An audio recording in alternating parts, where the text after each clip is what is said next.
તો મહારાષ્ટ્રમાં એક ફેક્ટરીમાં બોઇલર ફાટ્યું, 8 લોકોના મોત। મહારાષ્ટ્રના થાણે જિલ્લામાં એક ફેક્ટરીમાં બોઇલર ફાટવાથી આગ ફાટી નીકળી હતી। આ દુર્ઘટનામાં અત્યાર સુધીમાં 8 લોકોના મોત થયા છે, જ્યારે 55થી વધુ લોકો ઇજાગ્રસ્ત થયા છે। ઘટના સ્થળ પર રાહત અને બચાવ કામગીરી ચાલી રહી છે।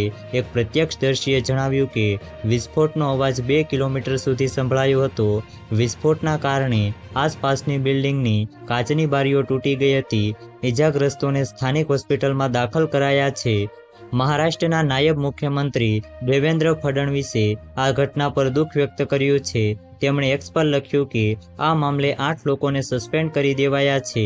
એનડીઆરએફ, ટીડીઆરએફ અને ફાયર બ્રિગેડની ટીમો રાહત અને બચાવ કામગીરી કરી રહી છે। તો વધુ માહિતી મેળવવા માટે ચેનલ સાથે જોડાયેલા રહો। વિડીયો પસંદ આવે તો વિડીયોને લાઇક કરી દેજો। ચેનલમાં નવા છો તો ચેનલને સબસ્ક્રાઇબ કરી દેજો।